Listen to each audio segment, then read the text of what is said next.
Saludos, tecnóditos.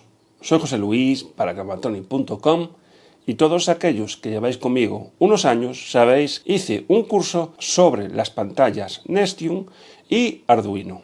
Es importante saber que la pantalla Nestium trabaja con un protocolo a 5 voltios en su comunicación UART y el Arduino también es un microcontrolador que solía funcionar a 5 voltios, aunque también había algunas versiones que trabajaban con 3,3.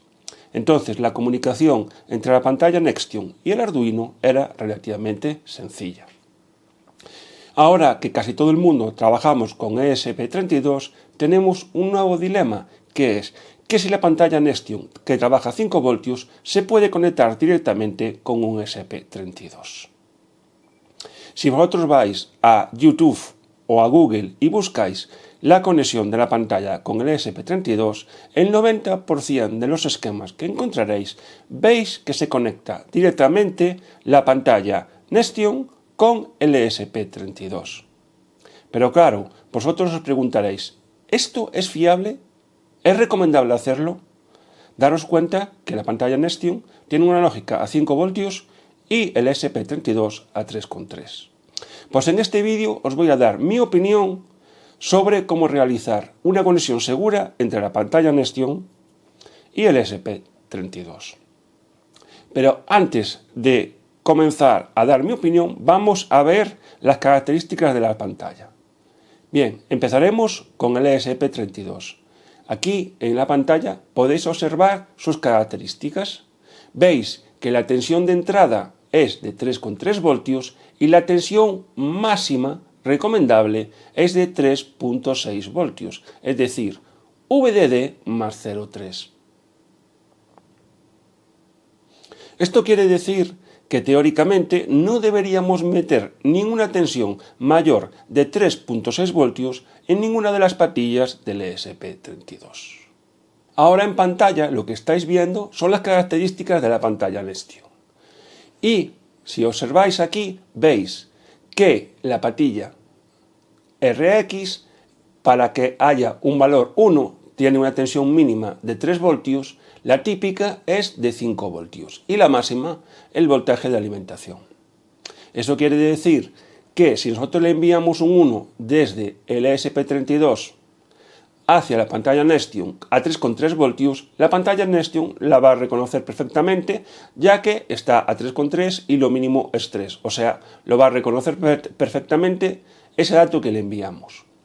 Pero por contra, cuando la pantalla Nestium transmite un dato, que lo veis aquí, dice que la tensión mínima que va a enviar va a ser de 3 voltios, que eso sería asumible para ESP32. Pero la típica, la normal, la que va a enviar siempre, son 5 voltios y que incluso te puede enviar la tensión de alimentación. Si tú lo estás alimentando con algo más, imagínate que estás alimentando con 5,3, 5,4, pues te puede enviar también 5,4 voltios como el 1 de la línea de transmisión.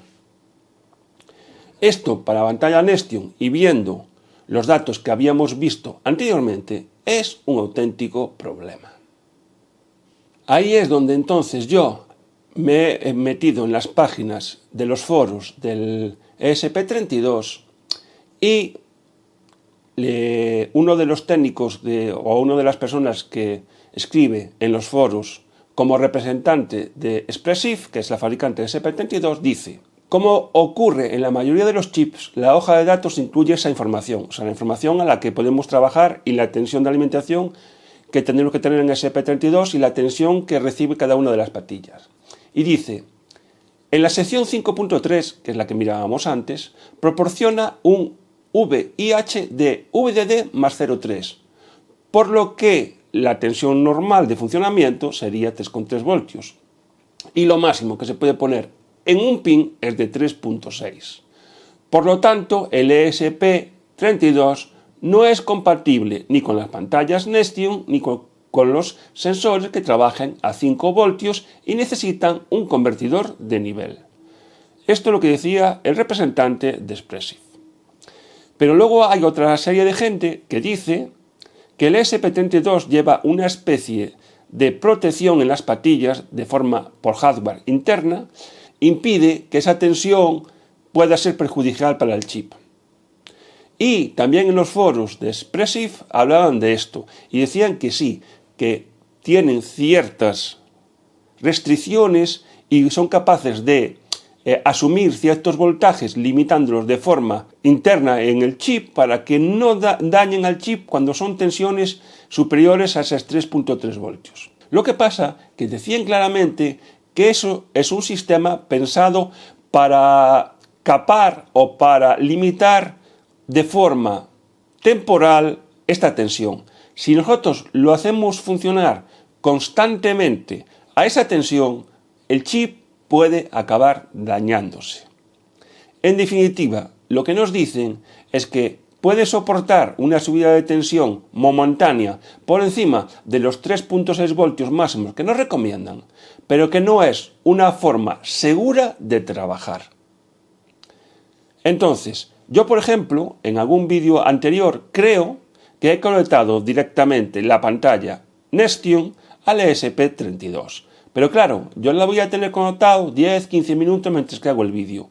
Luego no la voy a tener conectada de forma constante, es decir, no la voy a tener conectado durante 24 horas al día y durante 7 días a la semana en un tiempo indefinido.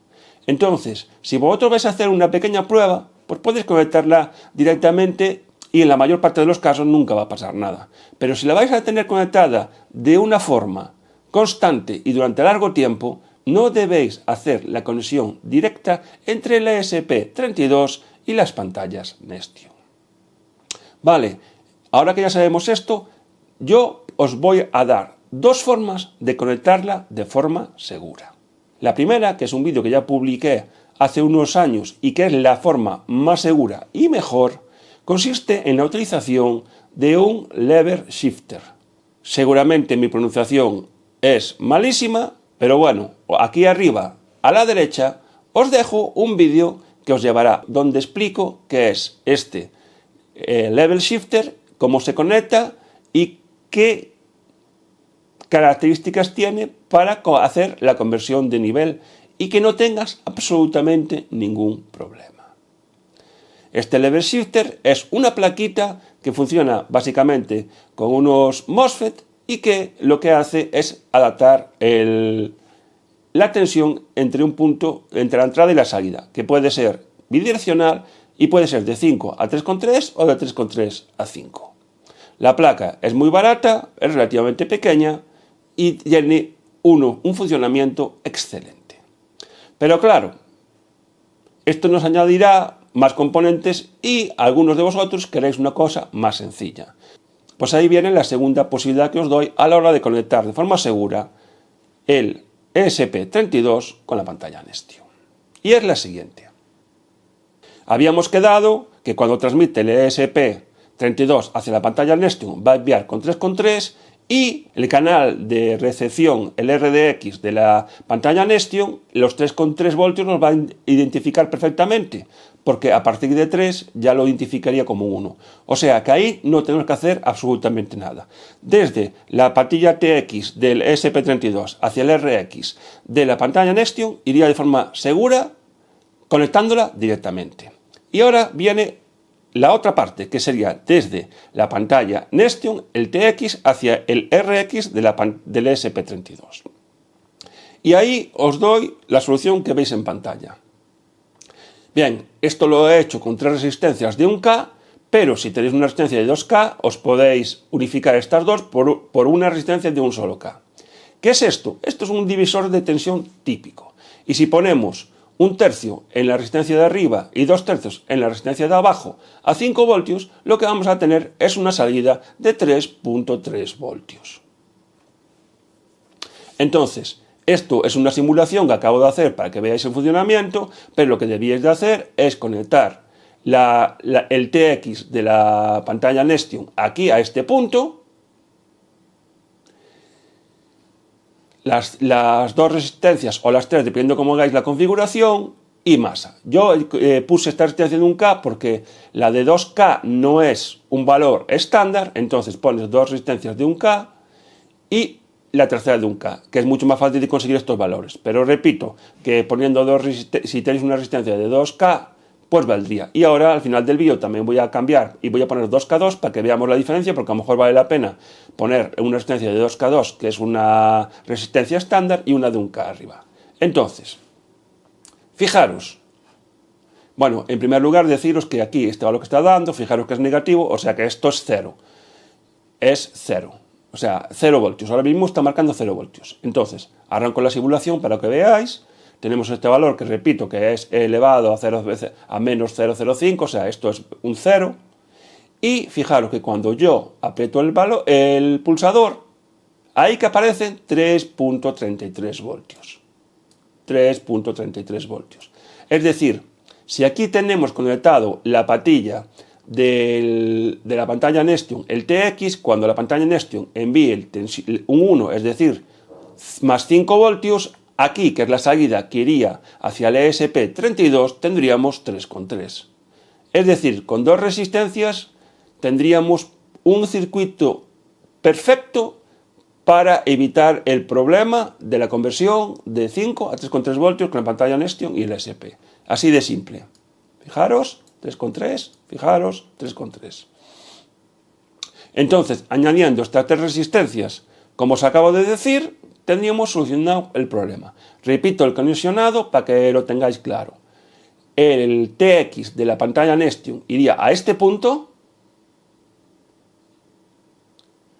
masa por la parte de abajo de las resistencias, y aquí, en este punto, iría la entrada al ESP32. Así de fácil. Bien, ¿y qué pasaría si ponemos una resistencia estándar de 2,2? Aquí tenemos uno, aquí tenemos uno, aquí esta la voy a cambiar, este valor lo voy a cambiar, tengo que parar la simulación, lo voy a poner como 1,2,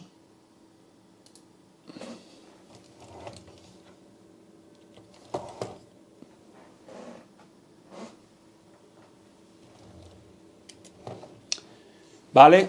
Ya tenemos cambiado, vemos que tenemos 1,2 y 1, esto sería una resistencia estándar de 2,2 y vamos a ver qué tensión tendríamos aquí, a ver si también sería válido.